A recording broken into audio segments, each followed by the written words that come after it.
Okay, so now we want to do our graph here. I'm having to splice this together because we screwed up the first time live. So you guys will get a much better job at how to do the graph. And we want to choose, like I talked about, do we want to do a scatter plot? Do we want to do a bar graph? What is the best way to present our information?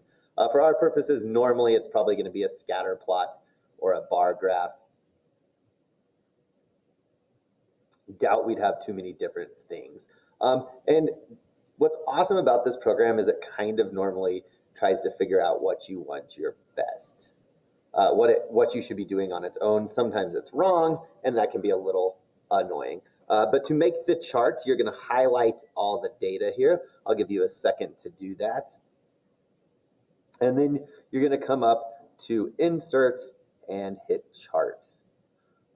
This should automatically set up your chart, and pretty awesome. We got a nice bar graph here, which is pretty great. That's what we want. Once you have your chart made, you want to check what are your axes labeled as. Do we need to change those? And we'll do those in a minute. One of our requirements, though, for our graph is we need to put on error bars for all our IB graphs if error bars are present. If we're graphing a mean, we're going to need standard deviation error bars. So in order to do individual error bars on this, we have to set up the graph a little bit differently. So if you come down right away, I want you to click on Switch Rows and Columns. What that did now, I'm going to get rid of this real quick, is set us up where we have a key. Okay, so now we have a key and it shows all our different data. Unfortunately, this was a requirement because we need to put individual error bars, and with Sheets, this is the only way to do it. So just gonna have to live with it. Okay, so now we got our graph that we want to use. We need to change our axes because mean is not a good axis because it's really not describing what this is. It is the mean, but the mean of what? And it's the mean of flatulence per hour. If this was a measurement that was not a count, this was a count, so we don't have any measurement uncertainty. If we did, you would also want to put your measurement uncertainty or units here. We have units because I said hour, but make sure you always check to see that your units are here. Our title is probably not very good either, so we want to change that, and you can just click on it, come over here, and this would be the mean frequency of flatulence, or I'm just going to call them farts.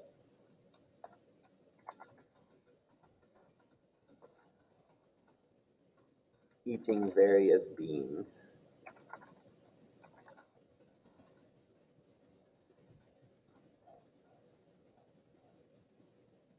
Okay, so now we have a title, we have everything, everything's looking good. Now we have to put in our standard deviation. So to do that, you're going to come over to Customize, and under it, we're going to go to the level Series. So once you get into Series, you can change some things. You could change from the left axis to the right axis, like do I want it to read on the other side or this side? Feel free to play with this. We could add a trend line. Now, this really isn't going to be needed because we have a bar graph here, but if you had a scatter plot, a trend line can be really, really good. And the trend line can actually, if you have an R value, could be your statistical test and everything as well, depending on what kind of data you use, which is kind of nice. But for us, we need to put error bars in. You need to come down. It's going to be really, you're going to want to do standard deviation, but you want to do constant. And then if you come back up here, we need to not apply it to all series. We need to do it one at a time. So we're going to start with our kidney beans. And I am not remembering exactly what these values were, but I think it was 2.3. And you'd probably want to use your chart and have it right there. So now I have put on a 2.3, but we want to make sure it's constant. And now we have a trend line of 2.3 right here. Somehow I really messed up my scale too, but we'll take care of that as we change the rest of these. Then I'm going to come down and I got to do my navy beans. Maybe it was 1.2. Okay, now we're starting to switch those. Let's go to our next one. black beans, and it was 2.2. These I'm just making up. You need to probably look at what they were on your own. Make sure they're constant.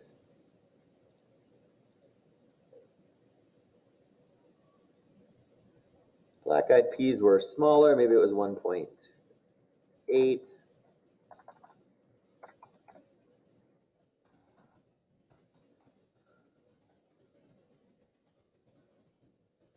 And I remember this one was 1.1.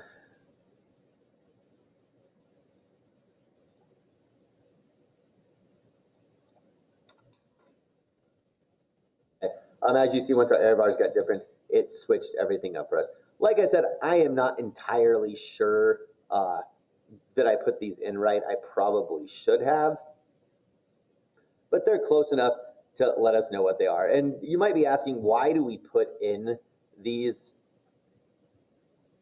error bars of standard deviations? Well, remember, standard deviation is, what it's basically telling me is the true mean is somewhere between these two lines, somewhere on this bar. So this was our mean, but according to our data, and especially when you have 5 data points, you typically have a pretty high standard deviation.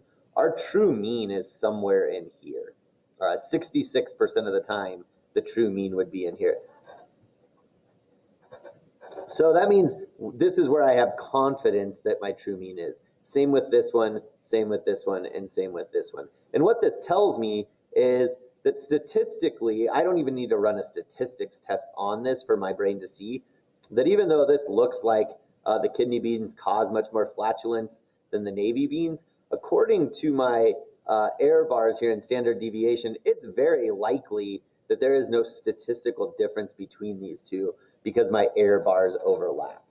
That would be the same thing for my black beans and blue beans or kidney beans. There's no overlap here. There's a lot of overlap, so I would say that there's probably, when we run a t-test next time, we'll find that there is no statistical difference between these two, at least not significant enough for us to make a claim. Now, there would be from our black-eyed peas here to my control of no beans, there is definitely a difference there, and there's definitely a difference between my black-eyed peas and my pinto beans. So when I run a statistical test, I would expect when I see this that there would be no relationship here, that we could state that black-eyed peas cause more flatulence than pinto beans and no beans at all. I could not make that same claim for these ones right here. Okay, I could maybe for red navy beans to black-eyed peas as well. I could say that there is not as much difference there. The rest of them, though, you can see these lines are very similar. That would tell me that their true means could be anywhere in here, and it could just be sampling error that caused them to be these different levels here. So that's why these error bars are really, really important for science, really important for understanding graphs, and they really help you visualize these things.